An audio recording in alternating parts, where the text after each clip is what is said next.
Was I the only one disappointed in their character choices in the video game? Is that just me? Anyway, I'm John Stark from BackTheMovieGuy.com, and this is my review of The Last of Us, Season 1, Episode 7. I'm a blind film critic.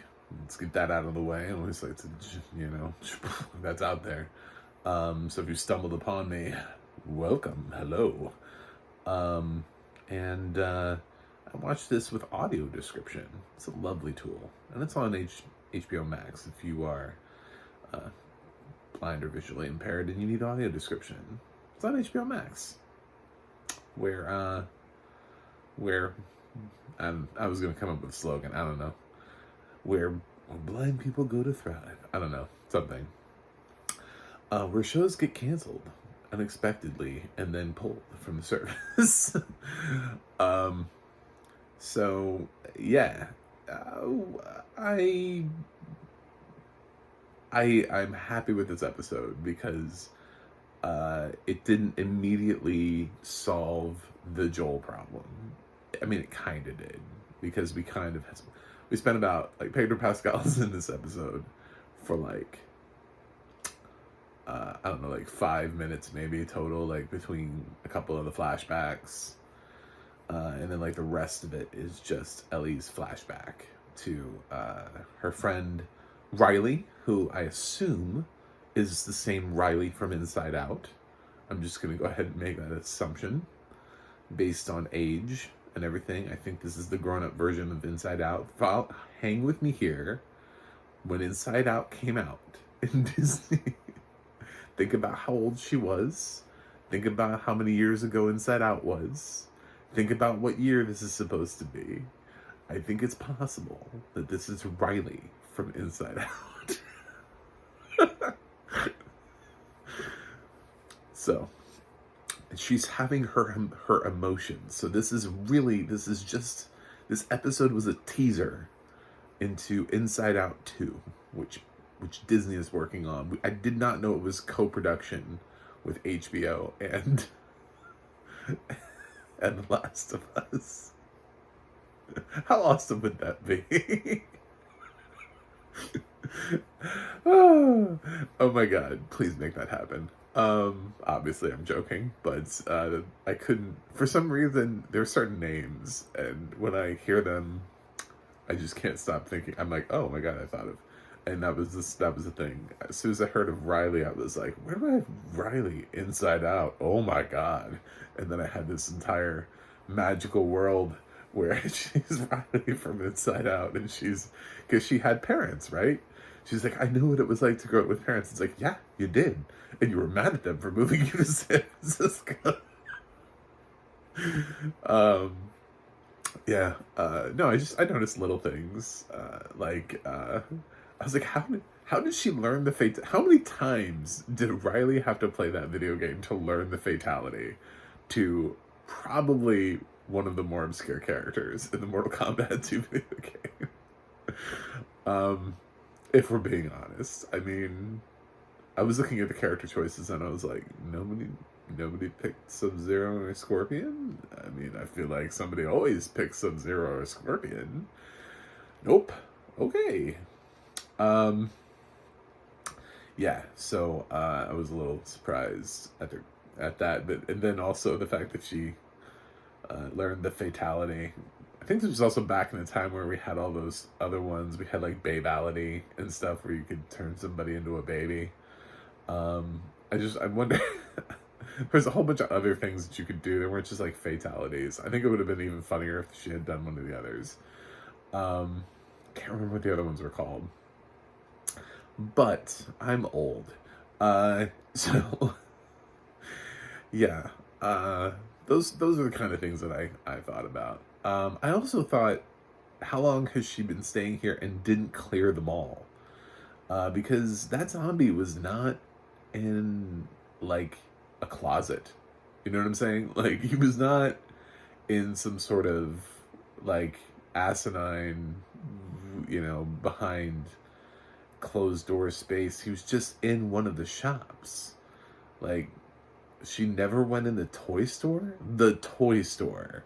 She never went in the toy store. Never went in the toy. A 17-year-old girl was not moderately interested in going into the toy store. These are the things that they want me to suspend my disbelief. I mean, I could understand if they had put that zombie in a store that was like, maybe the zombie was in the back of Victoria's Secret, since they kept making the joke about, like, what is that? Oh, I don't want lacy underwear. What's the good use of that? You know, I thought that was funny to see those girls make fun of that. So maybe she didn't go in Victoria's Secret or something, but I feel like she would have checked out the toy store. I mean, I realize 17, you want to be like, well, she's a big girl and she's part of the Fireflies, so she's a badass. So she'd go in the toy store. I'm sorry. She would check it out. She would want to at least like see what it's a walk through time. It's history, it's oh, I wonder what's back here. Is there a board game? Something anything cool back here? I mean, she found the Halloween store to be cool, so why wouldn't she find the toy store to be cool? I just think it's so stupid. That part was like really the toy store. She didn't check first of all, she didn't clear. Second of all, the toy store was the store she didn't clear. Bullshit. So yeah. I like The Last of Us. I do. I think it's a great show. But sometimes they ask me to do things and make these leaps in judgment and yeah, that makes sense. Sure, yep, okay. But a lot of TV shows do, and they don't really think it out. They put it in the writer's room, and it's just a bunch of people in the writer's room, and if it's like 4 people think it's a good idea, and then suddenly it's out in the series, and they're like, oh shit. Later on, when somebody calls them out on it, and they're like, they're right. Damn it. Probably shouldn't have done that. Yeah, it's funny because those were my like little concerns. I love the episode. I thought that the two of them were great. I was really rooting for Riley to pull through because Ellie, it even showed reminded us in the opening. It says everybody I've ever loved either leaves me or dies or something like that. Something like that. So leaves me is an option. And Riley had mentioned that she was headed to Atlanta. So I was really pulling for this Riley to be out there somewhere in the world, just down in Atlanta, and that was part of Ellie's thing, was that people have left her, not just people who have died. But Riley got bit, and I know it technically didn't show her die, but she's not immune. I mean, I know how Ellie's immune, and I know how her immunity works. So I just find that really that's impossible unless Riley was lied to about her parents. She can't have she can't have parents and also have Ellie's origin story. There's a reason why Ellie doesn't have parents. So, and it's also the reason why she's immune. So, yeah. It was fun. It was good. It was a cute episode. I'm sure there are a whole bunch of people out there going, ugh, more gay things. Everybody's gay now. Oh my god. Ugh. And it's like, first of all, we're in like an apocalyptic future where the population dropped dramatically. I don't think people think about things the same way when the population has been dramatically reduced, and you're kind of trapped in situations. So I just, and then people just don't care. There's no societal push from the other direction to continue to tell people that these things are bad, so they're allowed to actually do what they want. If they feel a certain way, they're like, all right, I feel a certain way. There's no societal pressure to meet some sort of standard. It's not like Ellie has parents whose approval she's seeking, Same thing with Riley. She apparently, both of them, like, who are they? What are they hiding from? You know, there's a lot of stuff that we're used to today that we think would be a hang up for people in the future, but clearly they're not you. They don't have the same cases as, it's not the same situation. So people can do their own thing. Yeah, it was a good episode. It was better than the last episode. It's just the silly things. It's like in episode 6, you know, I hated the fact that they kept giving like these forewarnings of death. They were like, oh, death lies ahead. There's so much death ahead. Be careful of the death. There's so and there was like nothing. Like every part of their journey, they like barely encountered anything. And then finally, it's just like by happenstance they ran into raiders, which was kind of stupid. It would have been better if the raiders had seen them and been like, "Where'd they go? They went in here." You know, I mean, it's like really like two different groups of people, 20 years in the future, decided to raid the exact same building at the exact same time of day. Not even like, not even. It's not even like they stumbled upon the raiders who were there. No, like the raiders came up like right after them. It was like it's dumb. It's dumb writing. It's shitty writing, and so I did not give that episode an A. It was just poor plotting. And this episode it made me laugh with some of the choices, but they were stupid. They were less consequential choices. Like I laughed at just the like how does she keep getting quarters, for example? So like she's played the video games, right? And she broke open a quarter machine and they filled a bucket. First of all, how many times were they playing that Mortal Kombat thing to waste an entire bucket of quarters on Mortal Kombat? But second, how does she recycle the quarters? Where does she get more quarters? Because she's played Mortal Kombat 2 enough to know a fatality. It's Mortal Kombat 2. There's no way that girl naturally knows a fatality from Mortal Kombat 2. She just doesn't know it. Like, where did she go? Did she go get a Mortal Kombat guide? Even if they're like, even though if those were around, they'd be like historical relics. It would just be like hanging out in the bookstore in the mall. It's not that current of a game, even in their time period.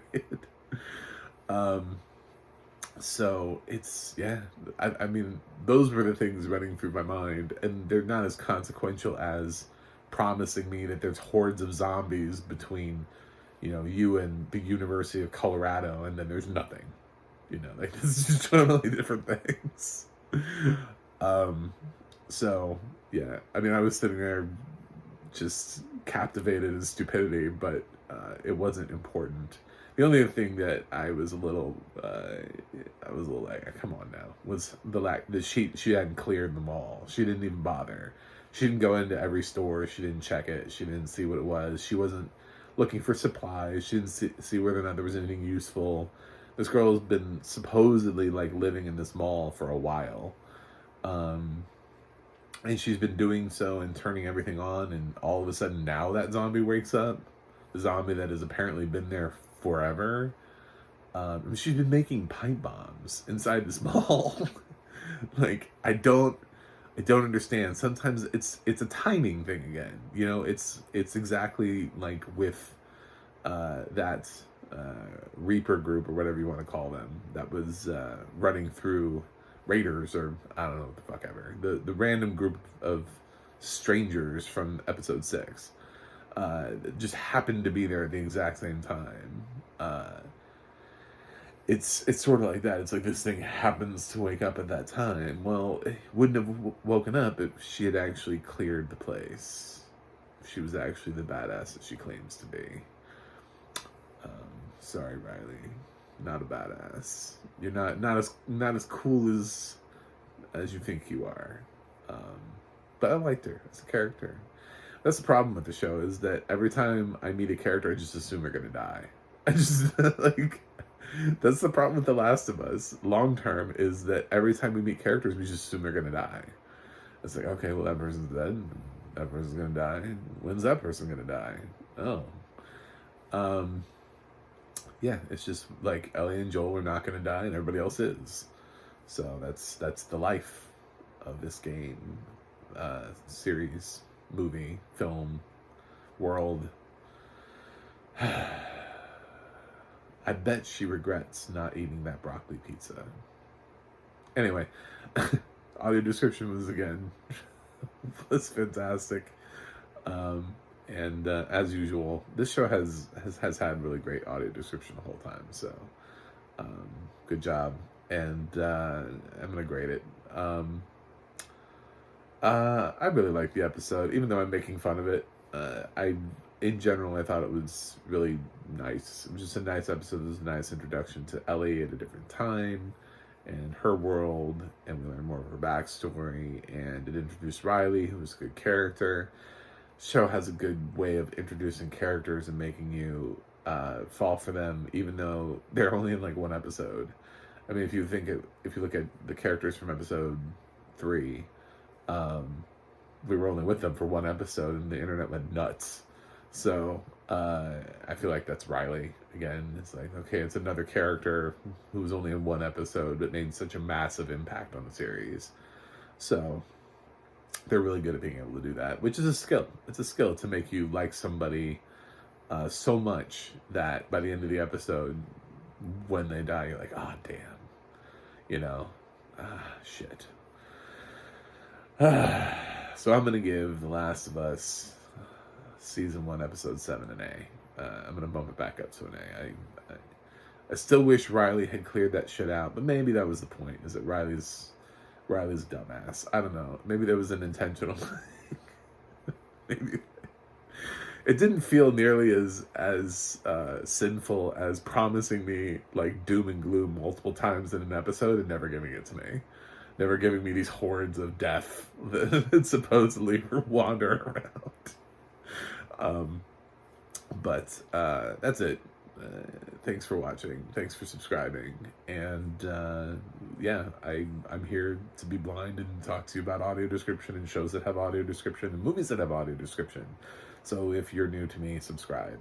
And the more followers I get, the more people, hopefully in Hollywood, will listen to me and make more things accessible, so that we don't have to keep limiting our choices. Anyway, I will review something else for you guys and see you on the other side.